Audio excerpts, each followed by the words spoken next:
Recent గా కూడా మనం 100 years ఎలక్ట్రిఫికేషన్ అని చెప్పి సెలబ్రేషన్స్ చేసుకున్నాం. అంటే ఎలక్ట్రిక్ లోకోమోటివ్ స్టార్ట్ చేసి మనకి 100 years అయిందనమాట.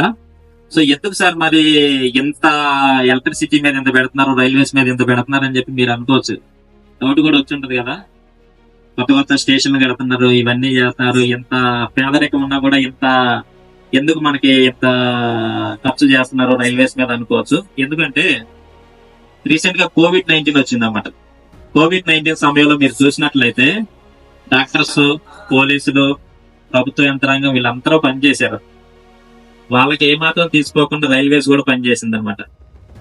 ఎలా అంటే ఇప్పుడు మన రాజ్యాంగం ప్రకారం మనం ఎక్కడికి వెళ్ళైనా పనిచేసుకుని బతకొచ్చు మన ఇండియాలో. ఆ విధంగానే బీహార్ వాళ్ళు ఇటు వచ్చారు, మన వాళ్ళు అటు వెళ్ళారు, ఒరిస్సా వాళ్ళు ఇటు వచ్చారు. అంటే ఒక ప్రాంతం నుంచి ఒక ప్రాంతంకి వచ్చి పని చేసుకుంటా ఉన్నారు. పని చేసుకుంటా ఉన్న క్రమంలో ఒకసారిగా నువ్వు లాక్డౌన్ విధించేస్తే వాళ్ళు ఎలా బతకాలి, రెంట్లు ఎలా కట్టాలి. సో ఎవరెళ్ళక వాళ్ళకి వెళ్ళాలంటే ఏ ట్రాన్స్పోర్టేషన్ లేదనమాట. సో భారతదేశంలో ఈ చివరి నుంచి ఆ చివరికి విస్తరించి ఉన్నాయి ఇండియన్ రైల్వేస్ అనమాట. అప్పుడు మనం ఫ్రీ ఆఫ్ కాస్ట్ లో శ్రామిక్ ఎక్స్ప్రెస్ లను నడిపి ఫ్రీగా ఎవరెళ్ళకు వాళ్ళని పంపించామన్నమాట. ఇప్పటి కొట్టాం తమ్ముడు, ఇలాంటి మంచి పనులు చాలా చేస్తారు. ఫ్రీ ఆఫ్ కాస్ట్ లో ఎవరు పంపరు. మిగతా ట్రాన్స్పోర్టేషన్ అయితే దండుకుంటారన్నమాట.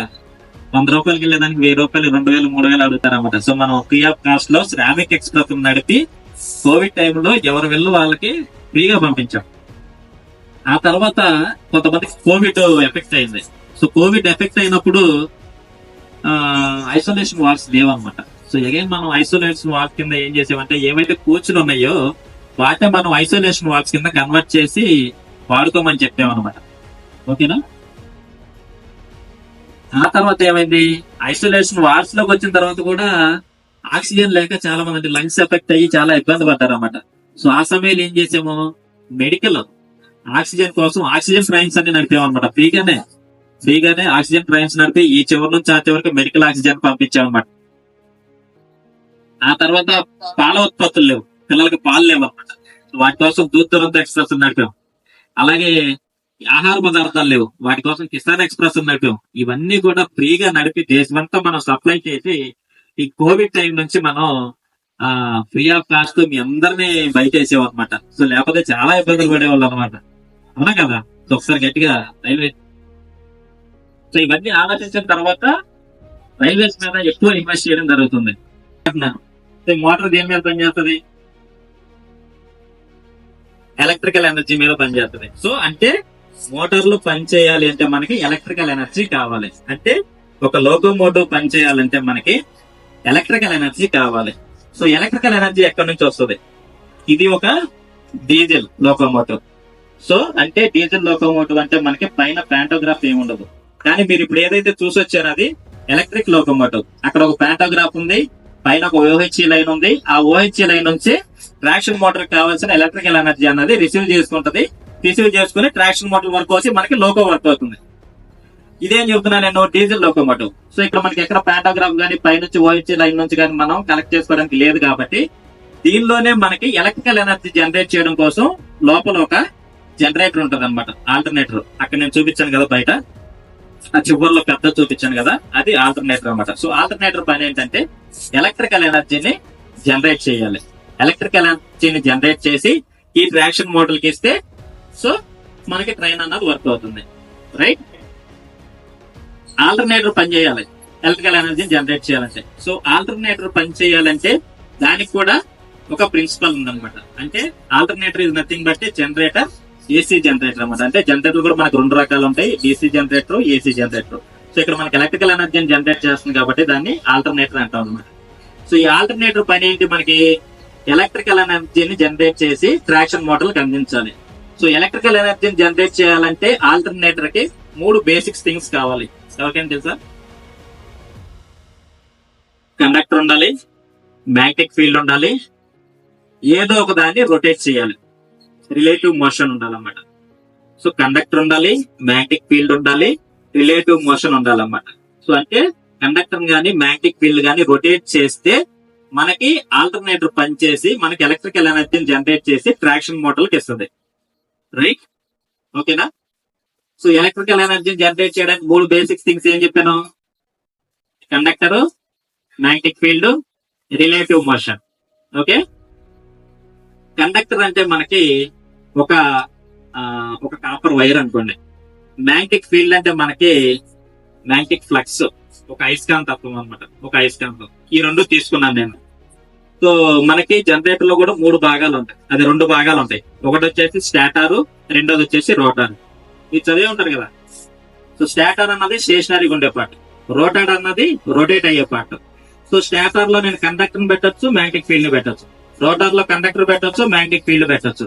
కానీ రోటార్ మాత్రం నేను రొటేట్ చేస్తే అది జనరేటర్ కింద పనిచేస్తుంది. రైట్, ప్రిన్సిపల్ అర్థమైంది కదా. సో ఇప్పుడు నేను ఆల్టర్నేటర్ అన్నాను కాబట్టి ఈ స్టాటర్ ఏదైతే స్టేషనరీగా ఉండే పార్ట్ లో నేను కండక్టర్ పెట్టాను. ఈ రోటార్ లో అయస్కాంతత్వం ఏదైతే మ్యాగ్నెటిక్ ఫీల్డ్ ఉందో దాన్ని పెట్టాను. సో ఈ రోటార్ ని రొటేట్ చేయడం కోసం మనకు ఒక ప్రైమ్ మూవర్ కావాలి. సో ఆ ప్రైమ్ మూవర్ మనం దానికి పెట్టినట్లయితే అది ఒక ఎలక్ట్రికల్ ఎనర్జీని జనరేట్ చేస్తుంది. సో ఈ ప్రైమ్ మూవర్ అంటే ఏంటి? ఏదైతే జనరేటర్ లో ఉన్న రోటార్ ని రొటేట్ చేయడం కోసం వాడతామో అది ప్రైమ్ మూవర్. సపోజ్ మీరు థర్మల్ పవర్ స్టేషన్స్ కి వెళ్తే అక్కడ బొగ్గు ద్వారా నీటిని ఆవిరి చేసి అక్కడ స్టీమ్ టర్బైన్ రొటేట్ చేస్తారు. స్టీమ్ టర్బైన్ కి ఇస్తే స్టీమ్ టర్బైన్ రొటేట్ అయ్యి అది జనరేటర్ లో ఉన్న రోటార్ ని రొటేట్ చేస్తుంది. సో అక్కడ వాడే మన స్టీమ్ టర్బైన్ ఏదైతే ఉందో అదొక ప్రైమ్ మూవర్. అదే మరి హైడ్రో పవర్ స్టేషన్స్ కి వెళ్తే మనకి అక్కడ వాటర్ యూజ్ చేసి వాటర్ టర్బైన్ రొటేట్ చేస్తాం. ఆ వాటర్ టర్బైన్ ఈ జనరేటర్ లో ఉన్న రోటార్ కి కపుల్ అయి ఉంటది.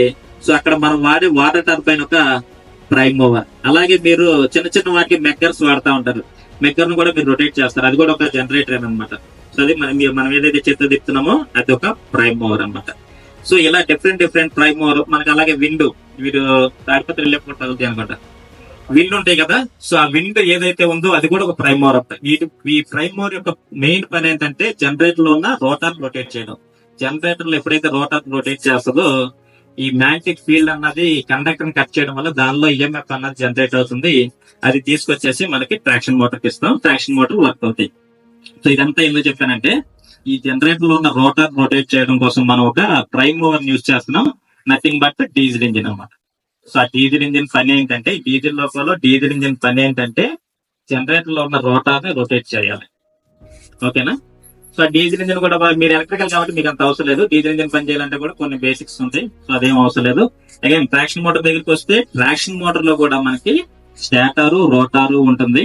అది కూడా పని చేయాలంటే జనరేటర్ కి మోటార్ కి ఒక బేసిక్ డిఫరెన్స్ ఉందన్నమాట. దీనిలో కూడా కండక్టర్ ఉంటుంది, మ్యాగ్నెటిక్ ఫీల్డ్ ఉంటుంది. రోటార్ లో జనరేటర్ కూడా కండక్టర్ ఉంటుంది, మ్యాగ్నెటిక్ ఫీల్డ్ ఉంటుంది. జనరేటర్ దగ్గరికి వచ్చేసరికి మనం రొటేట్ చేయాలి ఏదో ఒక దాన్ని. మోటార్ దగ్గరికి వచ్చేసరికి కరెంట్ క్యారింగ్ కండక్టర్ తీసుకెళ్లి మ్యాగ్నెటిక్ ఫీల్డ్ లో పెడితే దానిలో ఫోర్స్ అన్నది డెవలప్ అవుతుంది అనమాట. ఓకేనా. ఇవన్నీ ఎందుకు చెప్తానంటే మీరు ఇంటికి వెళ్ళిన తర్వాత మళ్ళీ చదువుకోండి. సో మీకు రేపు ఎగ్జామ్స్ రాయడానికి బాగా ఉపయోగపడుతుంది. ఇంత బేసిక్ డీటెయిల్స్ బయట దొరకవు, బుక్స్ చదివినా కూడా మీకు అర్థం అవ్వ అనమాట. రైట్, జనరేటర్ లో డీజిల్ ఇంజిన్ పెట్టేసి రోటార్ రొటేట్ చేయడం వల్ల మనకి జనరేటర్ లో ఈఎంఎఫ్ జనరేట్ అయింది. అది తీసుకొచ్చి ట్రాక్షన్ మోటార్ కి ఇచ్చాను. ట్రాక్షన్ మోటార్ వర్క్ అయ్యి మనకి ట్రాక్షన్ మోటార్ ఫార్వర్డ్ డైరెక్షన్ తిరిగితే ముందుకెళ్తుంది, రివర్స్ డైరెక్షన్ తీస్తే రివర్స్ అంటుంది. ఈ రెండు సరిపోయినాయి కదా. సో మనకు కావాల్సిన లోకోమోటివ్ అనేది ముందుకు కానీ వెనక్కి కానీ వెళ్తుంది. ఫస్ట్ మనకి స్టీమ్ లోకోమోటివ్ లో బ్రిటిష్ తీసుకొస్తే, ఆ తర్వాత డీజిల్ లోకోమోటివ్ కావాలి, స్పీడ్ వెళ్తారు అనుకున్నప్పుడు ఆల్కో లోకోమోటివ్స్ అని ఆల్కో లోకోమోటివ్స్, ఆ తర్వాత హై హార్స్ పవర్ లోకోమోటివ్స్ అని 2 స్ట్రోక్ ఇంజిన్ తీసుకొచ్చాము. అవి అమెరికా వచ్చాయి. సో ఇప్పుడు ఇది 460 లోకోమోటివ్స్, ఇవి అమెరికా వచ్చాయి. అలాగే ఇప్పుడు మీరు చూసిన లోకోమోటివ్ ఉంది కదా, WG9, WAP5, ఈ రెండు కూడా మనం ABB టెక్నాలజీ స్విట్జర్లాండ్ నుంచి కొన్నాం అన్నమాట. స్విట్జర్లాండ్ నుంచి కొని మీరు ఇప్పుడు ఏదైతే ఏసీ లోకో చూసొచ్చారో దానికి ఒక వేరియంట్ మనం సొంతంగా తయారు చేసుకున్నాం. చిత్ర ఇంజన్ లోకోమోటివ్ వర్క్స్ లో ఇది WAP7. Most of the passenger locomotives అన్ని కూడా WAP7 లే ఉంటాయి అన్నమాట. అవి మనం సొంతంగా తయారు చేస్తాం. అలాగే మనకంటూ మనం సొంతంగా తయారు చేసిన ఒక ట్రైన్ ఎలా ఉందంటే అది వందే భారత్ ట్రైన్ ఉంటుంది. సో వందే భారత్ ట్రైన్ కూడా స్టార్టింగ్ మనం ఫారెన్ కంట్రీస్ ని అప్రోచ్ అయినప్పుడు వాళ్ళు చాలా ఎక్కువ రేట్ చెప్పారు అనమాట. సో ఇప్పుడు సుధాంశు మణికార్ అని ITF GM, సో ఆయన నేను తయారు చేస్తాం సార్, మనకు కొన్ని తెలివితేటలు మనం చేయగలం అనమాట. సో మనకేం కావాలి, మనీ కావాలి, కష్టం ఉండాలి మన మీద. సో ఈయన వెళ్ళి ఎప్పుడు మాట్లాడి మన 2 ట్రైన్ సెట్లకు కావాల్సిన మనీని స్పేర్ చేపించి రిక్వెస్ట్ చేసి ఆయన మరి సొంత ట్రైన్ మన సొంత టెక్నాలజీతో పట్టాలు ఎక్కించడం జరిగింది. సో సుధాంశు ఇప్పుడు అదే ట్రైన్ ఇప్పుడు ఫారిన్ కంట్రీస్ అన్ని అడుగుతున్నారు అన్న. సో ఎందుకంటే వాళ్ళు చేయాల్సిన దానిలో మనం 40% ఆఫ్ కాస్ట్ తోనే ఇప్పుడు 100 కోట్లు అవుతుందంటే మనం 40 కోట్లుగా తయారు చేసాం, వాళ్ళకంటే బ్రహ్మాండంగా తయారు చేసాం. సో మీరు అందరూ బీటెక్ చేయండి, ఎక్కువ ఆగిపోదు. బీటెక్ చేస్తూనే మీరు గవర్నమెంట్ జాబ్ కి వెళ్ళాలంటే ఒక సబ్జెక్ట్ సరిపోదండి. మెయిన్ మీరు ఫోకస్ చేయాల్సిందే అథమెటిక్, రీజనింగ్, జనరల్ అవేర్నెస్. ఇప్పటి నుంచే సంబంధం అది చేయకుండా అథమెటిక్, రీజనింగ్, జనరల్ అవేర్నెస్ మీద ఫోకస్ చేయండి. బాగా ప్రాక్టీస్ చేస్తా ఉండండి. రోజు న్యూస్ పేపర్ కావండి, పిచ్చి పిచ్చి యూట్యూబ్ వీడియోస్, షార్ట్స్ అవి చదవకుండా ఇక మన తల్లిదండ్రుల పరిస్థితులను అర్థం చేసుకోండి. మన తల్లిదండ్రులు ఎంత కష్టపడితేనో సో మీరు ఇక్కడ దాకా వస్తున్నారు కాబట్టి ఫస్ట్ తల్లిదండ్రులను ప్రేమించండి, వాళ్ళ కష్టాన్ని గౌరవించండి. ప్రతిరోజు ఒక అరగంట సరే మీరు ప్రిపేర్ అవుతా ఉండండి. అవసరమైతే డబ్బులు ఉన్న వాళ్ళు కోచింగ్ జాయిన్ అవ్వండి. అథమెటిక్, రీజనింగ్, జనరల్ అవేర్నెస్ బాగా చదవండి. ఈ అథమెటిక్, రీజనింగ్ ఇవన్నీ బుక్స్ లో చదివితే, జనరల్ అవేర్నెస్ అంటే రోజు న్యూస్ పేపర్ చూడాలి, న్యూస్ చూస్తూ ఉండాలి, బయట డిస్కషన్ చూస్తూ ఉండాలి. సో అవన్నీ తెలుసుకొని ఒక 10th క్లాస్ ఇప్పుడు గ్రూప్ డి అన్నమాట అప్లై చేయండి, రాస్తా ఉండండి. మీకు ఎక్స్పీరియన్స్ వస్తుంది. మీకు ఎన్ని మార్క్స్ పెడుతున్నామో, ఎన్ని అటెండ్ చేస్తున్నామో, ఎన్ని రైట్ అవుతున్నాయి, ఎన్ని రాంగ్ అవుతున్నాయి, మనం ఎక్కడ వెంటబడి ఉన్నాం, సో అవన్నీ కూడా తెలుసుకొని చదువుకుంటే. ఎందుకంటే రాబోయే రోజుల్లో జాబ్ చాలా కష్టం అన్నమాట. గవర్నమెంట్ జాబ్ చాలా కష్టం, ఎందుకంటే అన్ని ప్రైవేటైజ్ అయిపోతున్నాయి. సో ఇలా చదువుకొని సక్సెస్ అవ్వండి. ఈ తల్లిదండ్రులు బాగా గుర్తు చేసుకుని ఏదైనా పనులు చేసేటట్టు. Thank you. Thank you sir.